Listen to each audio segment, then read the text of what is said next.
All right, troop 10, hut. Forward march. Do something. Welcome to Fort Irving.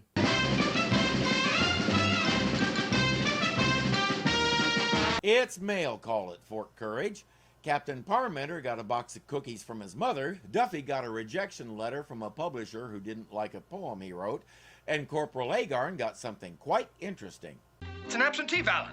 I'm supposed to vote. Well, I don't suppose you men would like some of my mother's cookies. Oh, not just right now. Thank you, sir.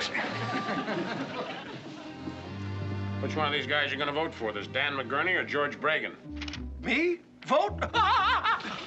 What good would my little vote do? Your little vote matters as much as anybody else's. Did you know that John Kennedy won the presidency by a margin that works out to 1 vote per district? If a few of the people in each district had changed their vote, or if a few more people in those districts had voted, Richard Nixon would have been president a lot sooner. Your vote is important. I know it doesn't seem like it when we look at those astronomical numbers, but how do you think the numbers got that way? People like you voted. So I don't care what the excuse is. Do not dismiss your vote as unimportant. Your vote is important because you are important. Voting is your way of letting your elected officials know that. So spare us all the lame cop-outs. Just do it. Sorry, as many of you know, I once trained to be a preacher. The ushers will now come and take the morning offering. Wait, we don't have any ushers and we don't have a plate. The morning offering will be collected at patreon.com/IrvingZoo. Link is below. And by the way, Agarn, you do not want to say something like that, especially in a TV show. Any way you add it up, Mindy, it still comes out a tie. I don't get it, Uncle Dan. It's 1 chance in a million that an election can turn out a tie. Everybody who knows what Bregan stands for must have voted for me. And everybody who knows what I stand for must have voted for Bregan. And we both know the same number of people. I told you, there's one citizen who hasn't voted yet, and he will decide the contest. As if we didn't already see that coming. The contest is between Derby Dan McGurney there and George Bregan. If you're a fan of Lost in Irving Land, you might recognize the prison planet warden from the episode Fugitives in Space. His name was Toll Avery, and he frequently played either a villain or a comical quasi-villain like he's doing here. He also did 3-bit parts in Batman. He might have done a lot more, but a heart attack took him from us the day before his 58th birthday. This role is part of what he left us, so let's sit back and enjoy it. Anderson, let me see it. Good fly, Anderson. Let me see that. Now, Dobbs, make me proud of you.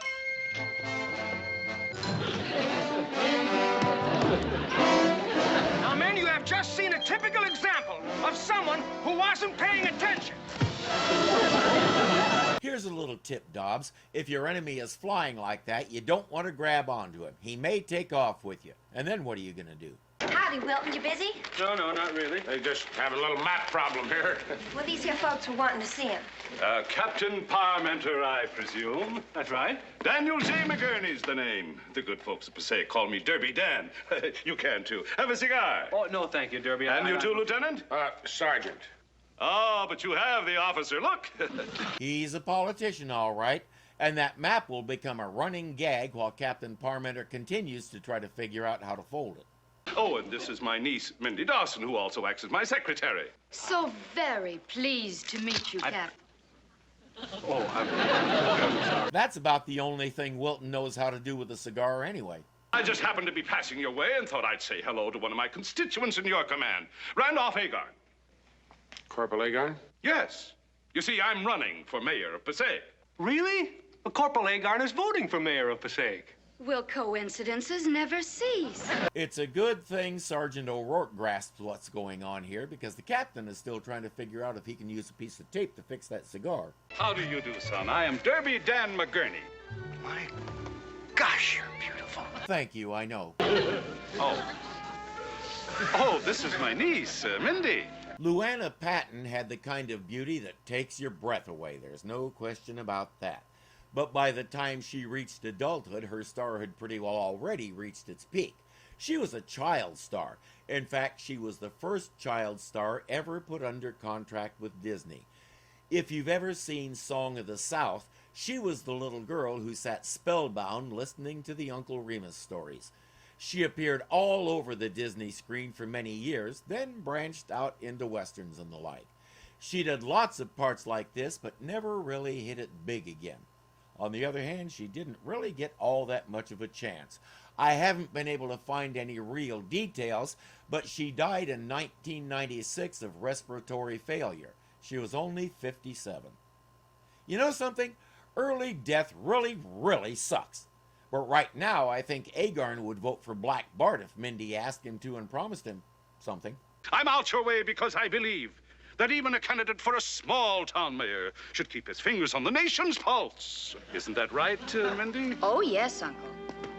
And while he's taking the pulse, I'd just love to get better acquainted with one of our fighting men from Passaic. The last time Agarn was in a fight was when he and O'Rourke raised their voices at each other a little because Agarn wanted a bigger cut of the profits. He's not about to tell her that. And she's not about to tell him that she's manipulating him and he has as much chance with her as he has with Josephine Marcus. Just make your mark there, Randolph, honey.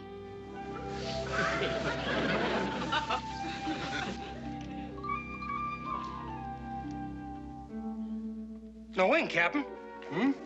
Oh, well, wait, I'll get you another bottle. That's the map, by the way. Howdy, Wilton. I brought you another guest. Reagan! What are you doing here? The same thing you are, Dan, old man. Politics makes strange travelers. And you must be Randolph Agarn. You mean the George C. Bregan on this ballot is the same George C. Bregan I used to see perform at the old State Theater on Main Street? Or was it the old Main Theater on State Street? And we have another running gag with the theater name. I knew I should recognize both his face and his voice, but it's been too long, so I had to look him up. Lou Parker did several big parts, but his big break came as Lou Marie, Marlo Thomas's father in That Girl. The show was a big hit and ran for 5 seasons and put him in the public eye. He didn't get to enjoy it, though. That Girl folded in 1971, and cancer took him in 1972 at the age of 64. 2 died at 57 and 1 at 64. I'm starting to think this episode was cursed. You'll never be a politician, Bregan. You'll always be just a song and dance man. You're wrong, McGurney. I've gotten all the grease paint out of my blood. Yeah? Da-dum-da-dum-dum-dum. McGurney, don't do that. Say hello to yet another running gag. Thing is, they'll make all of them work. Nothing is forced. The jokes grow naturally out of the situation. The writing in this show was one of its biggest strengths. Gentlemen, Corporal Agarn has not reached a final decision. I noticed that Tuesday is the deadline. He has until then to exercise his judgment. Here we go. What sword? O'Rourke says you're sitting on a gold mine here. Both of these guys want your vote, so you can hold out and give it to the highest bidder. And maybe even get in really good with Mindy. Can I buy you another steak, Randolph? No, 3's enough. Besides, I gotta get back to the fort for chow. I remember when I could have done that and not gained an ounce. Then somewhere around age 19, my metabolism changed and I gained 30 pounds in 3 weeks. Been fighting the Battle of the Bulge ever since. And losing, as you can see. I'm what Passaic needs, a breath of fresh air. All of New Jersey could use that. You ain't seen nothing yet. Wait 100 years. Randolph, you vote for me and I'll see that you get a lifetime pass to the old State Theater on Main Street. Or is it the old Main Theater on State Street? I'll give you a pass to both of them. I'll have to think about it. Yeah, that's not much of a gold mine. We're just getting started. We saw Dan and Mindy come in. Da-dum-da-dum-dum-dum. Out of your blood, eh? McGurney, don't do that.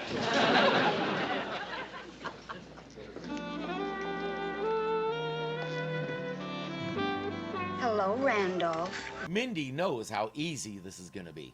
You vote for my Uncle Dan. I just know that I'd be so grateful. I wouldn't be able to control myself.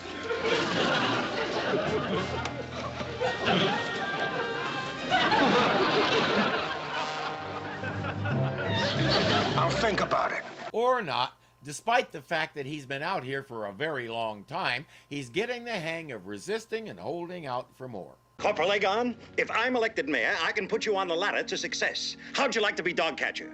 Dog? Thought I'd start a little further up on the ladder. Dog? Agarn, you're looking at a man who can make you tax collector. No, I don't think so. You meet so many unhappy people. Both men show up in the captain's office, each wanting to offer perks in exchange for convincing Agarn to vote for him. We get the gag with Bregan dancing again, but this time the captain wants to know how he does it. Take it, Palmy.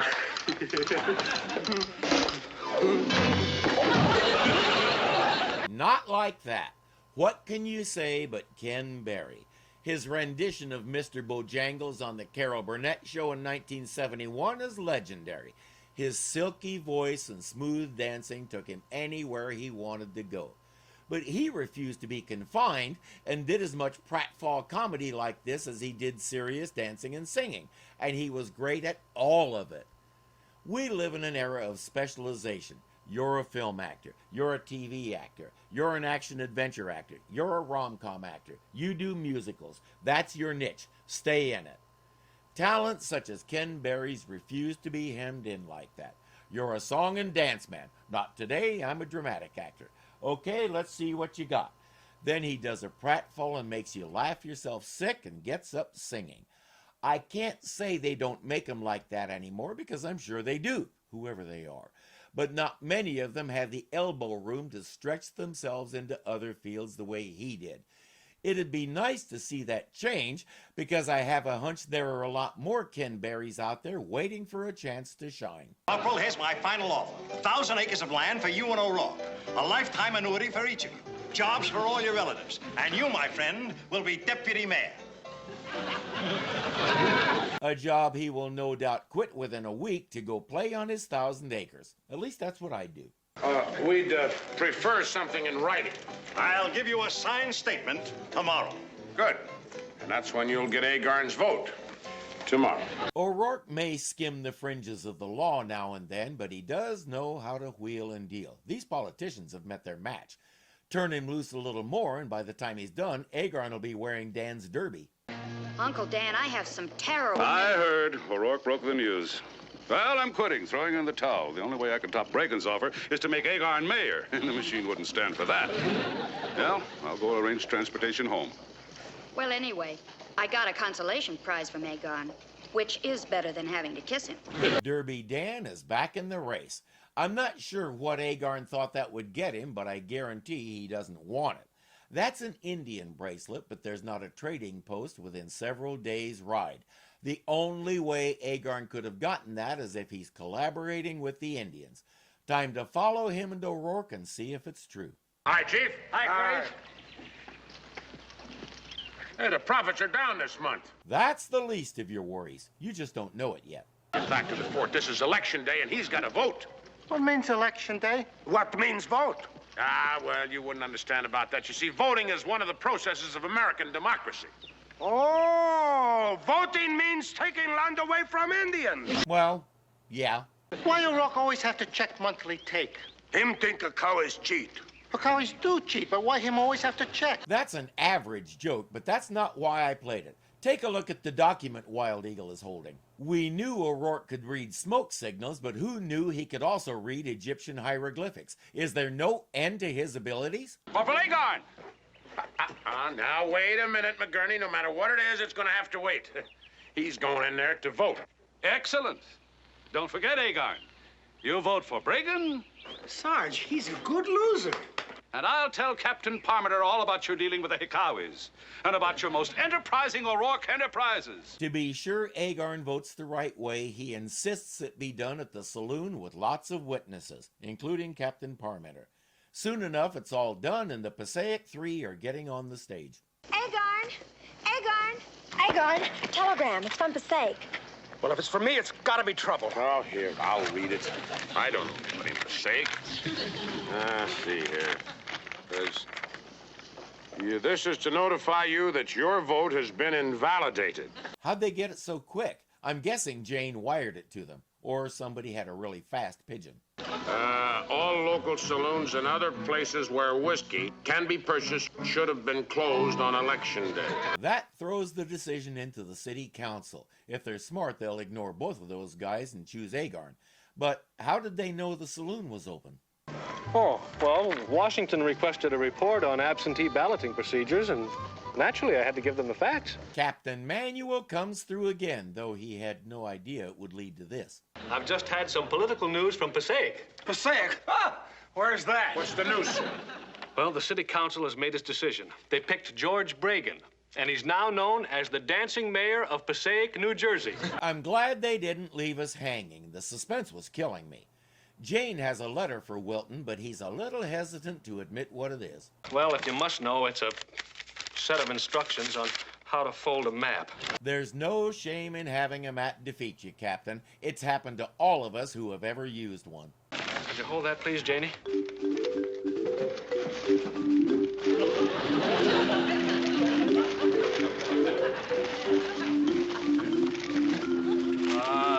Now, hold left hand, corner A, and fold.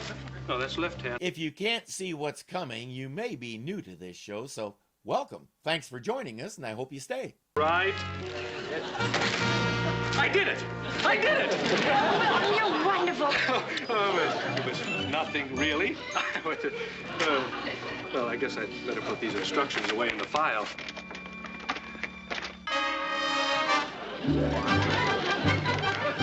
I know I'm starting to sound like a twitchy stream, but I can't stop talking about Ken Berry's amazing ability to do things like that and make them totally convincing. Our two sleazy politicians were stereotypes, but stereotypes exist for a reason. In the 1870s, there were very few election laws to prevent guys like these from doing what these two were doing. Grift, nepotism, outright bribery, you name it, it was rampant. To give just one example, in 1880, Charles Schibel won the election for Pima County Sheriff in Arizona. The San Simon District, a known rustler hangout, recorded 104 votes, 103 of them for Schibel. There were maybe 30 people living there, and it stuck. Schibel won on the strength of those votes. But this episode wasn't about Passaic or anything else. The 1966 midterms were coming up, and the sleaze was flying in every direction. People were dissatisfied with President Johnson's activity in Vietnam. His great society had tried to do too much too quick and was sort of collapsing in on itself. And despite the passage of the Civil Rights Bill, racial inequality wasn't getting any better.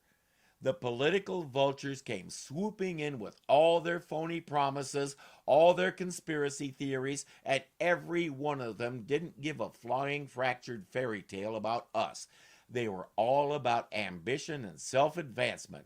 We were poking fun at those guys, showing them how ridiculous they look and how useless they really are for getting anything done. Which just goes to show you, the more things change, the more they stay the same. If you're enjoying this, be sure to click the thumbs up button to show you like it. If you're not subscribed yet, punch me in the face right here and get it done. And don't forget that you can become a patron and help keep this kitty fed. The link is below. Until next time. Duffy got a rejection letter from a publisher, but a heart attack took him from us a day before his 85th.